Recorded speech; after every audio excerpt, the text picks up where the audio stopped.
Kahapon nakausap namin si Attorney Attorney Sal Panelo. Panelo.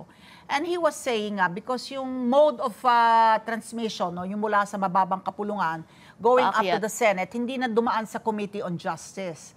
Hindi ba na yung sinasabi kasi yung iba, yung dadaan muna sa Committee on Justice para marepaso ng committee na yon kung sufficient in form and substance. Bago and when those are satisfied, saka pa lang itatransmit po sa Senado. But ito ang nangyari by a vote of more than mas ng 1/3 members of the House of Representatives na i-transmit Nayakyat. sa Senado without going through the Committee on Justice. So sinasabi niya, insufficient in form and substance yung naturang impeachment complaint. Ngayon, sinasabi naman ng mga abogado ngayon ni VP Sara, May constitutional infirmities constitutional infirmities naman po yung binabanggit. What do you make of that? Paki-enlighten nga kami doon.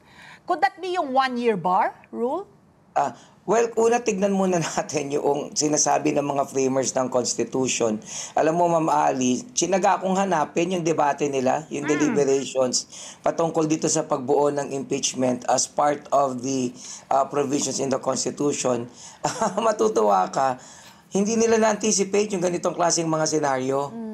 So, hindi nila na-anticipate na may mga gray areas that could possibly affect how the public would perceive the issue with respect to whether or not legal ba or hindi.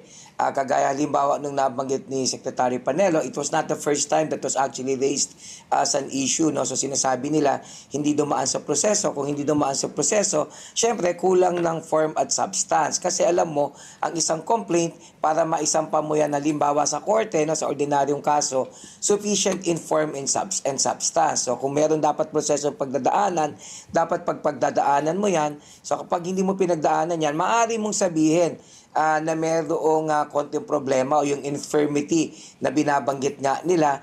But as I said, hindi yan na-discuss thoroughly nung deliberations ng mga framers ng Constitution kasi hindi naman nila naisip na magiging issue pala yan. And in fact, hindi lang yan ang hindi nila napag-usapan. Even yung timing. Kasi tandaan mo yung articles of impeachment, sinumiti yan ng February. Syempre kung ikaw ang senador, yung iba sa inyo mga ngampanya na, di ayaw mo naman halimbawang mag-convene pa kayo, no, dahil busy na kayo doon sa kampanya, which they never did, di ba? O ngayon namang tapos na ang kampanya, hinahabol naman nila itong oras hanggang June 30. But the problem is, time may not be sufficient because you have to understand, in the case of the impeachment trial of former Chief Justice Corona, inabot sila ng halos 5 buwan para tapusin yan. So ang concern nila rito, kung tapusin natin ng June 30 ito, baka isipin ng mga tao, minadali, hindi binigyan ng pagkakataon ng mga partida na magpaliwanag. So it may leave a bad taste in the mouth. And on the other hand, ang issue naman, paano kung ituloy natin sa 20th Congress, hati na naman yung kanilang posisyon. May mga legal experts nagsasabi hindi pwedeng i-carry over precisely because that is actually the mandate. Si Senator Tolentino, binanggit niya pa yung Jefferson's Manual, which presupposes yung existing Congress iba, hindi continuation ng papalit. But on the other hand, may nagsasabi din naman, and in fact, di ba, even si Justice Ascuna, who's actually one of the framers of the Constitution, would categorically state na, in this case, the Senate is not sitting as a legislative body, but as an impeachment court. So therefore, exception siya to the rule. But mind you, yung mga ganyang posisyon, hindi nila na-discuss thoroughly yan when they were deliberating on it. So this is actually gray areas. But this is what is interesting. Lahat ng gagawin ng Senado between now and the 30th, it enjoys the presumption of regularity. Bakit? Kasi even if what you do is illegal, only the court can say it is illegal. Only the court can say it's unconstitutional, for example. So halimbawa, scenario, nag-take na ng oath si Chief Escudero, mag-take din ng oath halimbawa itong mga senador, collectively.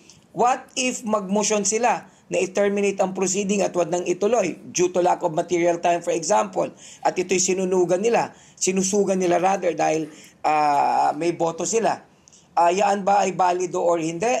Unless you go to court, it is considered valid. So at the end of the day, the Senate can either proceed with trial, they can even decide to continue and to carry the same over to the next Congress, or they can even decide to abandon, ignore, and jettison the entire case altogether and terminate it. At yun na nga pinagdidebatihan nila kagabi. Napuyat sila ng kakausap ng bagay na yan.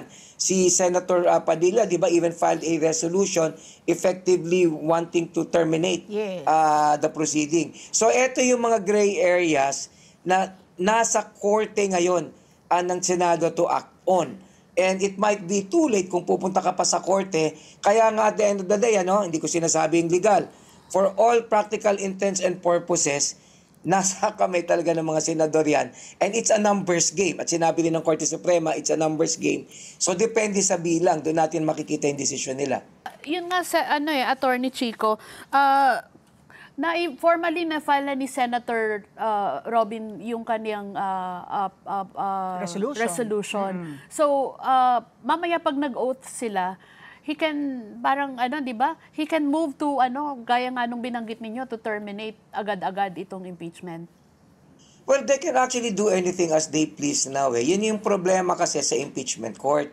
Meron kasing kaso dating isinampa yung asawa ni former Chief Justice Corona regarding yung kanyang administrative liability and regarding dun sa pagbabalik ng kanyang mga retirement benefits. Alam mo, in that case, na-acquit si Chief Justice Corona sa lahat ng mga aligasyon sa kanya, kasama na yung mga aligasyon na ginamit na basihan kung bakit siya na-convict sa impeachment trial. At ang sabi ng Korte Suprema, that is the case here because iba talaga ang nature ng impeachment trial. Ang impeachment trial is a political exercise. Ang impeachment trial, numbers game. Sila mismo yung nagde-decide kung paano i-admit o i-deny ang mga ebidensyang ipepresenta, hindi kagaya sa ordinaryong kaso na very established yung rules. At higit sa lahat, kung it's a political exercise, eto lamang yung kaso na more or less alam mo na kung ano yung boto ng senador. Ma-anticipate mo kung anong iboboto niya. Di ba, halimbawa, si Lisa Ontiveros, alangan naman bumoto to for acquittal. Si Robin Padilla, alangan naman bumoto siya for conviction. Hindi ba? So it is actually an animal in itself. It's sui generis, sabi sa batas.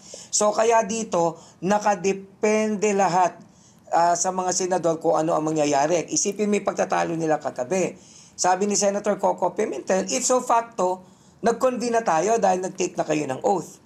O sabi naman ng mga tumututol, hindi ganun yan. Hindi porket nag-take ka ng oath, ibig sabihin nag-convene tayo. Para ka lang nanalo na senador, nag-take ka ng oath, pero hindi ka pa uupo until June 30. So these are actually gray areas na first time na nangyari. And sadly, hindi na-anticipate ng mga framers ng Constitution nung binalangkas nila yung batas. So at the end of the day, ito ang mangyayari talaga dito. At ito, pwede kong itaya lahat dito. It's always a numbers game. Kung sino ang may bilang, sila ang masusunod. Kung mataterminate ito, may bilang para i-terminate. Kung itutuloy, may bilang din. At ang remedy mo is to go to court. But since there is lack of material time, napakahirap gawin nun, we might find ourselves right now basically allowing the Senate to decide what it wants to do with the impeachment trial. Kung anong desisyon nila, parang napakahirap yan nabaliin unless nga you go to court. Kaya ngayon, yung mga interest groups, kanya-kanyang kampo yan, may nagrarally na sa gate ng Senado, may mga nagpo-post na sa internet, may mga troll farms even operating right now, creating narratives in order to sway the senators into behaving one way or another. So yan ang mangyayari talaga dito at wala tayong magagawa because that's how things are. So dahil nga Let's get together. Sunnet 25. Sunnet 25.